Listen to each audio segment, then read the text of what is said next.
Hello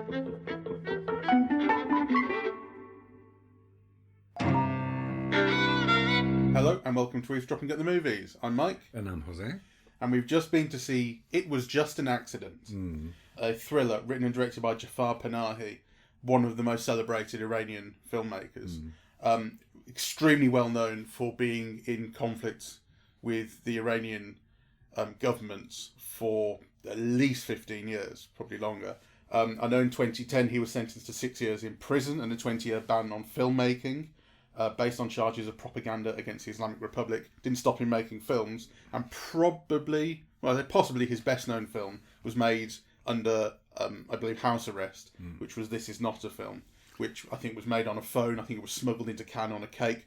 But, I mean, he's continued to make films essentially illegally and clandestinely and so on since then, and this is his latest, made under those conditions. And he's now in jail as a result. Oh, has he been jailed again? Yes, I mean, double check it, but I believe so. 2025 sentencing, so from Wikipedia.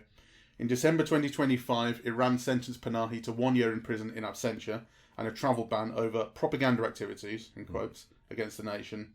The sentence also included a 2-year ban on leaving Iran and prohibited Panahi from joining any political or social organisations. Panahi's lawyer announced that they would be seeking an appeal regarding the sentencing. So that's the latest. You can see why. Yeah. Because this is a highly political film. It's a real denunciation of the torture, corruption, and violence done to the Iranian people by the current regime. And it's also a defiance of all of the rules that they use to oppress. So, for example, I was very surprised that, none of the women in the film wore the veil, right? And one of the women wore trousers throughout, right? Which I believe is illegal in Iran. Yeah, the kind of going without a hijab. I believe going without the hijab is. I don't know about the rest of the mode of dress, but yeah. So it's quite something, and I love it. And it reminded me a little bit of Kiarostami's First Case, Second Case. Yeah, which is so it's about a school teacher. The students get annoyed with him, throw chalk, and then the whole thing revolves around who did it, right? But actually, the questioning of who did it becomes a philosophical kind of issue, right? Do you squeal on your friends? And I think this film is a little bit like that. It begins as something, and then it kind of unfolds into a philosophical discussion about what is right, vengeance. It reminded me of Juror Number 2 in that sense as well. Again, like the thriller aspect of it is very nuts and bolts. So I should say the story here is that someone goes to a garage to get their car fixed, having hit an animal, and a mechanic at that garage hears the sound of this guy's prosthetic leg, hears the squeak. And initially, I mean, this is not explained, you don't know what's going on with this guy, but he has to follow this guy, find out what's going on. And what you ultimately realise is that he believes, just from the sound, that he recognises that this guy was an instrument of the state, of the regime. A state torturer. A torturer who tortured him, interrogated him, had him in prison, had him blindfolded. No one recognises this guy because they were always blindfolded. But the question is, can they tell who it was? And for this first character who recognises him, it's from the leg. And the question is, so basically, the question is this the right guy? His name is not the name that they recognise according to his ID, but can they find out if it is? And so another person gets called, all these people who had been tortured by the regime for various reasons are asked, are become involved. Can they recognise this guy? And as you say, the question then becomes bigger than that. It's what has the behaviour of the regime, whether this is the real guy or not. For a long time, you wonder whether you're actually even going to get an answer to this,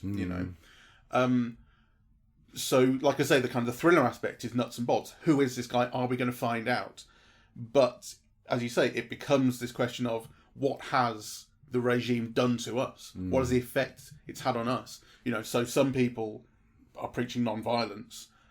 Others are incredibly vengeful and pretty much want to kill him immediately, regardless of establishing, for kind of as concretely as possible if it's him or not.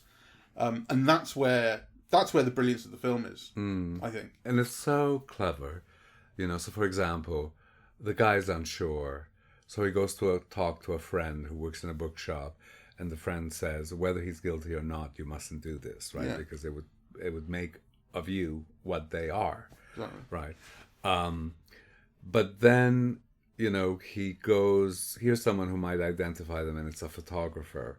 And with the photographer is a woman who's just about to be married who was also tortured, right? And so these little things become so highly symbolic. So, here is someone all dressed in white on the verge of starting a new life the next day. Yeah, is her new life going to be ruined by the past? Yeah. But the reveal of that is so great because he's been put in touch with this photographer. And so he goes to see her. She's busy. She's taking photos of this newlywed couple. They're not part of the story, but he's imposing himself. She's like, "Oh, leave me alone. I want to get on with my job. I'm not interested in this." He won't let it go, so he disturbs them. And eventually, when the couple are going like, "What is going on?" she says, "He's found Pegleg." This guy's name is the torturer. He's found Pegleg, and the woman in the couple suddenly comes alive. What the fuck, Pegleg? So you have no idea until then that she had this history, but she's not just a client; she's a friend of hers, and they have this history. And like the fact that just explodes out of nowhere, and she suddenly becomes involved. It's I think it's a really brilliantly structured reveal. It is. And one of the things that is so damning in the film is that at every stage, or almost every episode on this moral and ethical journey, is punctuated by corruption. Everyone wants money. Everyone wants a tip. Everyone is very nice, but like everyone asks for a payment, and it's kind of extortionate, right? In the sense that they call it a tip, but really kind of you have to do it. They always put a higher number than you're willing to give, right? And this extends from security guards in a parking lot to the secretary in a hospital, right? Like, it seems like there's an element of it being cultural and an element of it being taken advantage of because it's cultural, in a way. So when those security guards who see something clearly is going on with these people, they don't know what, they're like, basically, in order to let this go, you're going to have to pay us. And when they don't have cash, they say, "Oh, we've got a card machine," which I sort of took as a joke. Although it does seem, because you see it again in the film, you kind of think maybe people do seem to carry these things on them a little bit. Everything's changed post-COVID, though. No. But those guys are clearly just taking a bribe. It's just a pure bribe. Whereas at the hospital, it seems to have more of it's an element of bribery to it, I suppose, but it's more of a kind of cultural, like, here is a way in which we make our money. So it's the baby's born, and the pastries are what's it, kind of normal gifts. I can't think of. Well, the pastries are a normal gift, but then the tipping that goes with tipping the receptionist who had initially refused you because you can't go into the hospital without. Can you imagine this? You can't be admitted into a hospital if your husband is not present. Yeah. Right? So because they make an exception, the receptionist, who was quite happy to see the woman die, is now asking for a tip. Because the doctor agreed to take responsibility for what happened. Of course, there's the other guy in the middle who when they're filling with petrol, and he fills the car for them, and he puts the thing in, and he goes, "Shall I add another zero? Go on, share the love around because you're getting married." But he's only joking, and actually, like, so the culture, I guess, of being on the make constantly is also, like, that guy's kind of aware of it. He's like, "No, I'm only joking," Although he does add himself a little tip and goes, "Is that okay?" Yes. So he's not that joking. I mean, and actually, you see, I mean, for me, it really kind of brought back memories of childhood. And it was like, the thing that I hate is most, well, I was a child, so I'm sure there were many things that were worse, but what I remember, like, really hating was that sense that you have to buy everyone a gift, i.e. an equivalent of tipping, for just doing the fucking job, right? Like, kind of everybody's palm had to be greased, right? Like, exactly. Which is always a sign that there's no rule of law.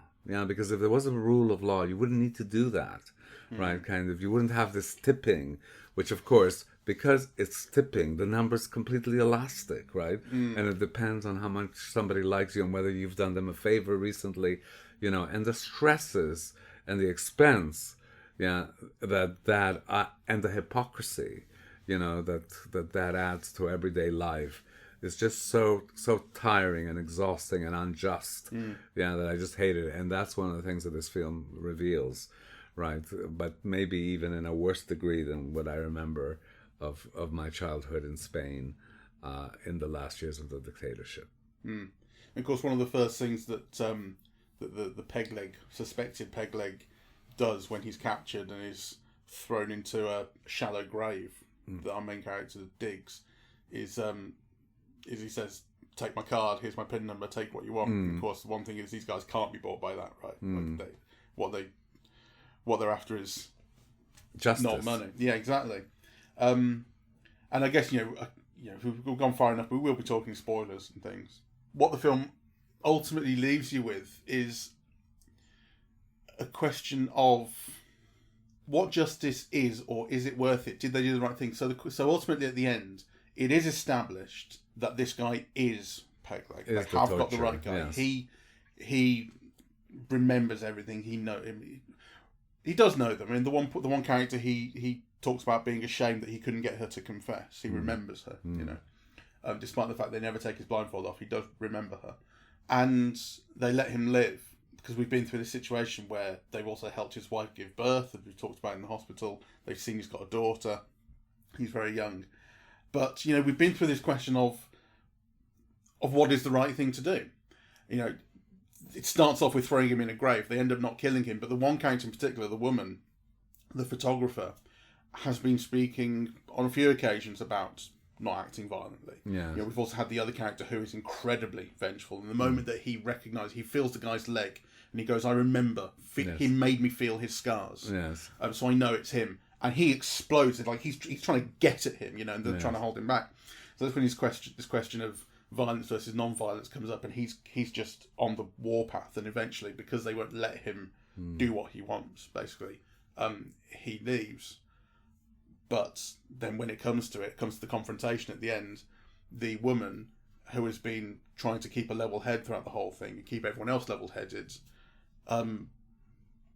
gets close to becoming a torturer herself. But not, because actually the thing that this man has done to them is so horrible. Yeah. So it's clear that it's sexual violations, that, they say they removed all your dignity. They beat the guy so badly that he's got one kidney sticking out of his back and can't do certain kinds of jobs. So it's not comparable, right? She loses her temper and slaps him in the face. That's what she does. Well, the film is, I think, definitely drawing a comparison between the kinds of torture and treatment that they were put through and what she's doing to him. It's not to the same degree, but, he's tied up, he's blindfolded, she's slapping him, she's slapping him, etc. But so I think you're right. The film is making that comparison, but I'm making a distinction. And also, of course, what happens at the end is that they let him live. Which again, it's an ethical dilemma, right? Because if they kill him, they're safe. If they let him live, he's a danger. So if they let him live, he might ruin all of their lives once again, right? And so they decide to let him live, knowing that he's guilty, and knowing that he's potentially dangerous. Yes, but what the film leaves us on is this ambiguity of. So I mean, that final scene is so wonderful. Yeah. So we've got our main character, Vadim, I think his name is.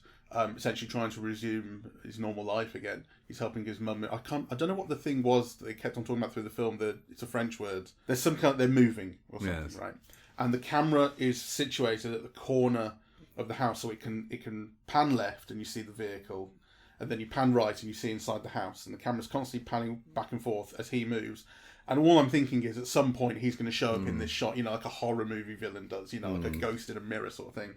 What actually happens is, as Vadim is walking away from camera back into the house, you just hear the squeak of the peg leg again. But the ambiguity about it is it real? Has he been found? Is it just in his head that this won't leave him? You see, for me it wasn't. Yeah. For me it was clear that it was him. What wasn't clear is where that would lead to, because he had promised, that if they let him live, he wouldn't do anything about it. Though, of course. So now the question is, he's there. Is it just for a conversation or is it for revenge? Like, So I felt your ambiguity was for different reasons, really. Yeah, interesting. I mean, I think to me that ambiguity that I've described is what's built into it, because obviously the potential is that he's actually there, but to me it's just as plausible. The reading is just as plausible that this is in his head. That like whatever they've been through, the torture that they've been through, the way that things have stayed, and we've seen how all of this has stayed with these characters because it brings back all of these emotions and everything. It could be this kind of mental expression of, even though I'm just going about my daily business, it's always there. It's in my head still. Yes. And it can make me freeze. Yes. That could be a reading, though. My thinking was he was there. Yeah. Right. And that's why he didn't turn around. Yeah. He was kind of, putting the moment off of, well, yes. Yeah. having to face what might be coming. Right? Yeah. But it's a brilliant movie. It's all stolen. Like you see all of the shots of the city, and you're seeing them through a car, or it was clearly filmed without permits.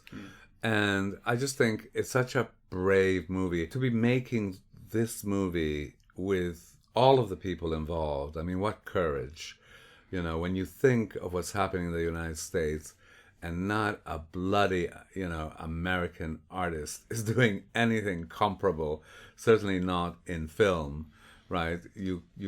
I mean, I'm just kind of gobsmacked with admiration, really.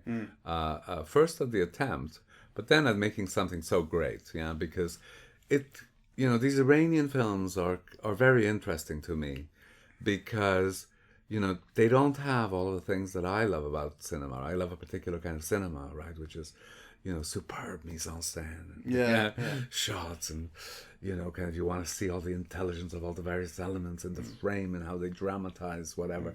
I mean, this is simple, it's sparse.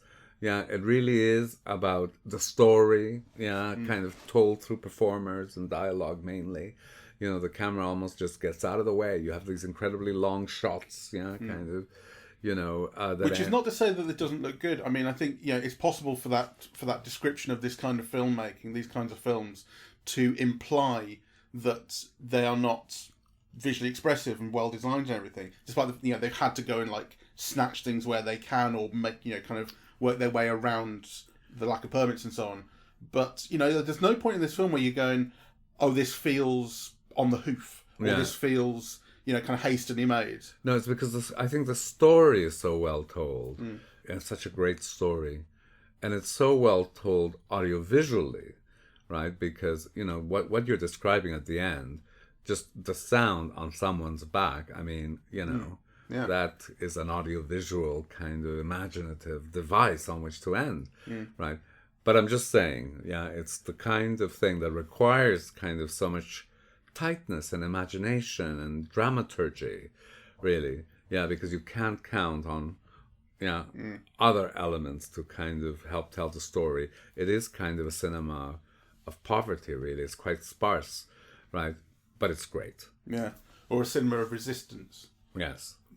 It might also be called, because it's working around these restrictions. Sure. Like I say, it's that true spirit of a filmmaker where, like, no matter what, this is how I speak. I have to tell my stories. And in the case of Jafar Panahi, it's under constant restriction, surveillance, and sometimes prison time. Yes. Like, they can't stop him. Yes. Right. Well, that's true. And not just to give credit to him, because one of the things that I was thinking, the most visible people in this film are the actors, right? Who kind of presumably continue to live in Iran, right? So what are the consequences of these actions on them, right? Like, I think, it's a collaborative kind of resistance, really. Yeah. But anyway, aside from that, and aside from, the political element and so on, it is just a gripping story. I was involved throughout, right? And every time it progressed, there was like a little kind of turn of the screw, right? Yeah, so kind of, it led into a different direction of suspense, and it's funny, but also what I was saying earlier about almost like this moral and ethical, the complexities of a moral and ethical dilemma unfurling, getting more complex, exploring kind of every twist in the dilemma. It's really great. I think another thing that we haven't quite touched on, which I think is what the ending really is about, and I think the ending kind of tells you, it kind of sums up, I think, what the film is trying to tell you, is not so much about the morality of what their response is to the situation they find themselves in. That is obviously a constant question the film is raising. But I think what the film is really telling you it's about at the end, with that ambiguity that I described, is it's about the effect that all this has on the people. So the reason that I think it comes through that ambiguity is because whether Pegleg is actually there or not, or whether he's there or whether he's imagining this, the effect is the same. He believes that he's there. The effect that it has on him, he freezes and that. Yeah. So, and that's what you see in the rest of the film, is the effect that the torture and the imprisonment had on all of these people. So it's not just how are they going to respond to it, but it's how does it make them? How do they change? Like I say, when the bride hears the name Pegleg, she changes, she flips, and suddenly her whole story changes. Well, it's like that. That to me is what the film. It's talking about these kind of regimes, and the kind of the trauma and the long-term effect they have on the people who are subject to them. I think that's really it just feels really, really vividly expressed. For me, it captures that fear and insecurity of living under a dictatorship.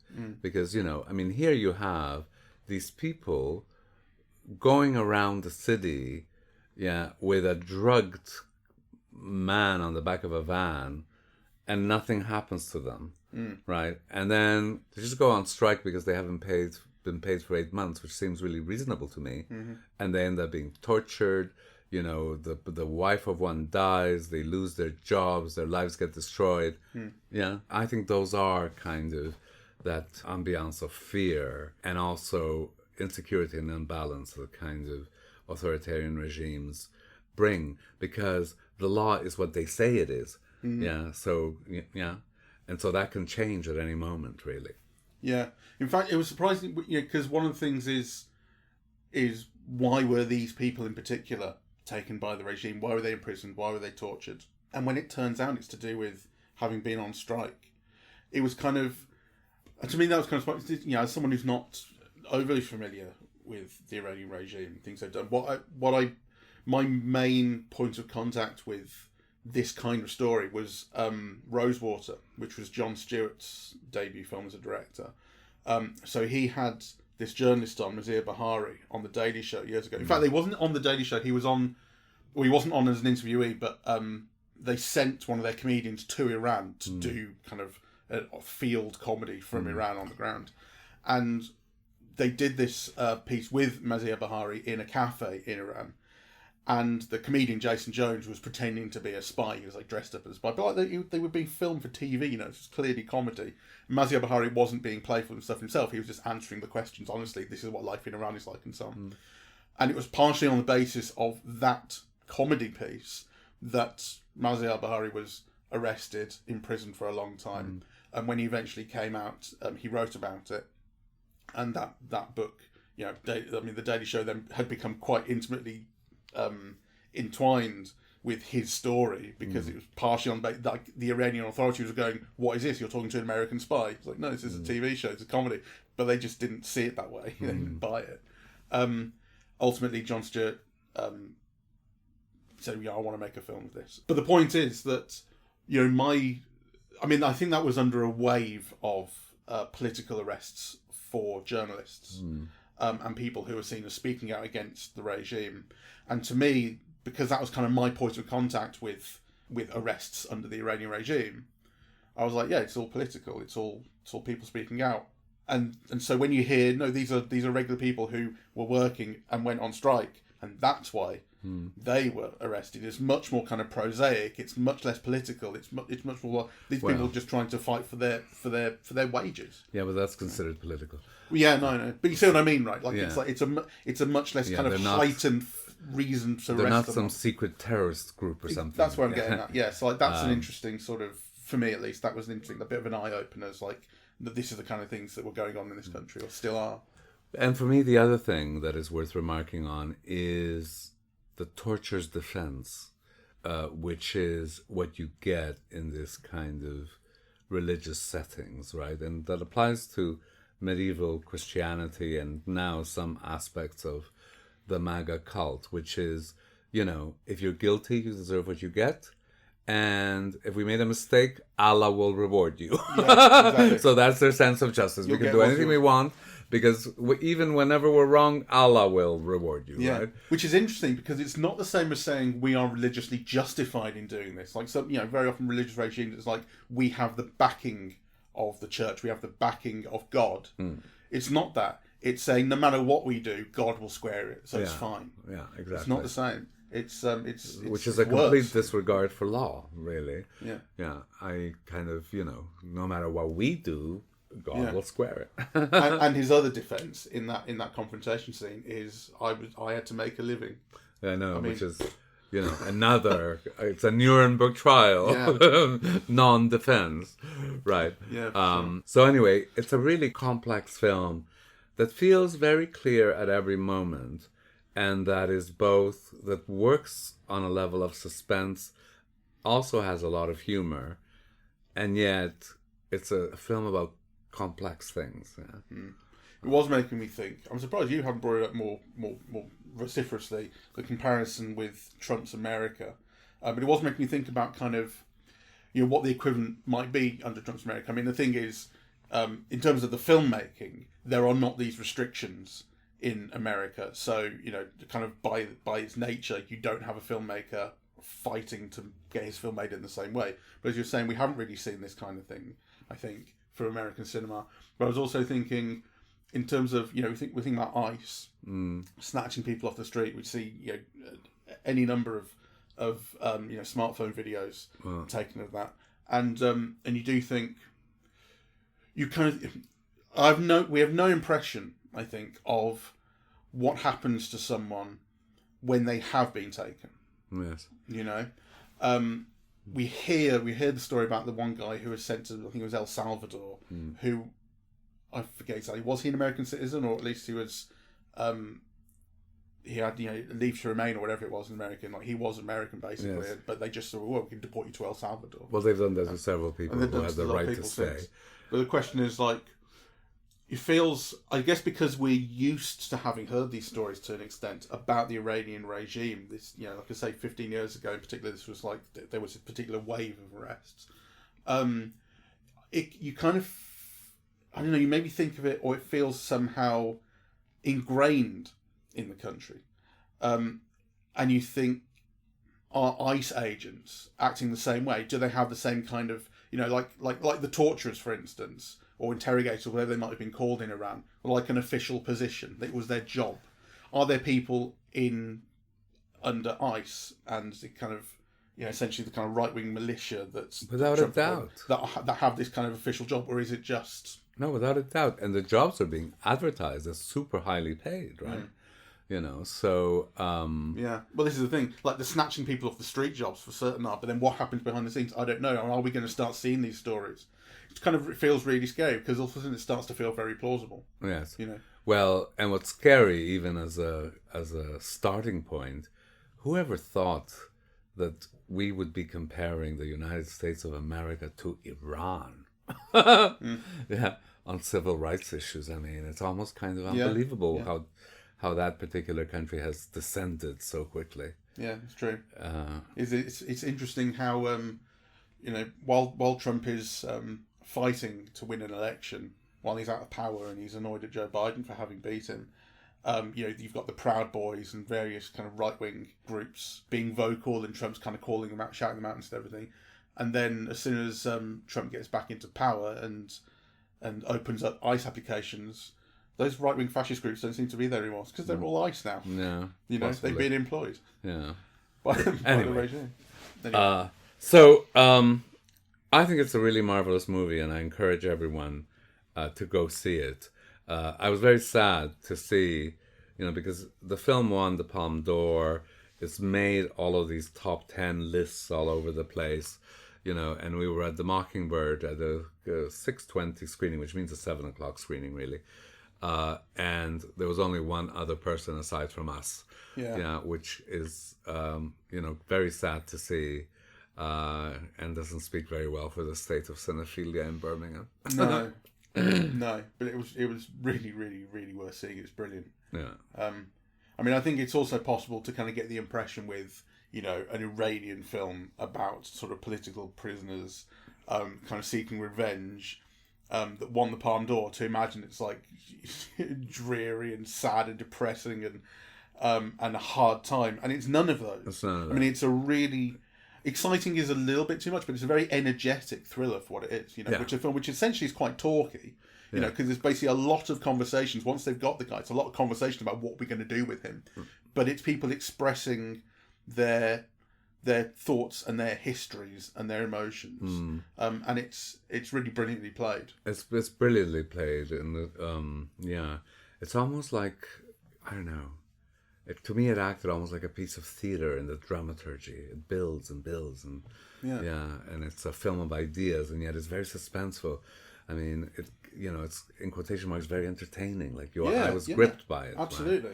The filmmaking has that wonderful quality of letting the camera sit there and letting the scenes play out. That particular scene that we've mentioned, the climactic scene where they confront Pegleg, and he reveals that he is who he is, and everything, is one take.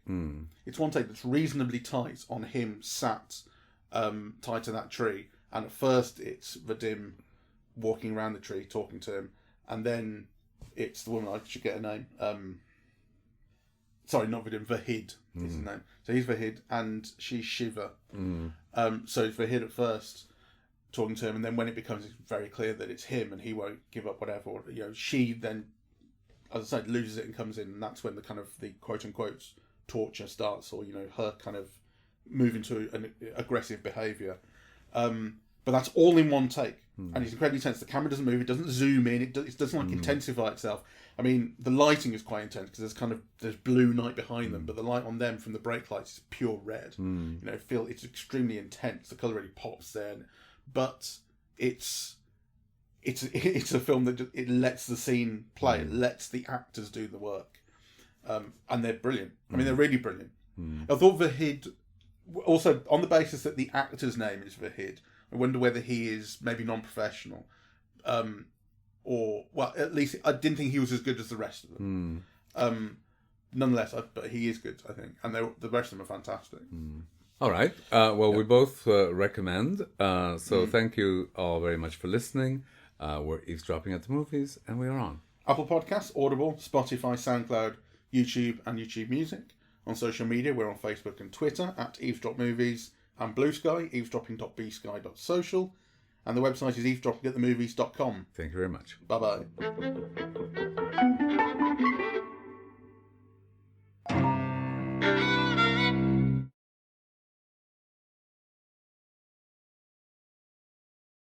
I'll tell you one more thing. This is on Panahi's Wikipedia page. He's one of only 4 directors in history to win the top prizes at Europe's 3 major film festivals. He won the Palme d'Or at Cannes, the Golden Bear at Berlin, and the Golden Lion at Venice. There you go. Do you know who the other 3 directors are? Who? Henri-Georges Clouzot, Antonioni, and Robert Altman. Oh, wow. Interesting, isn't it? Yeah, it is. Yeah. I'm glad to see Clouzot in that list, actually. I know, it's interesting.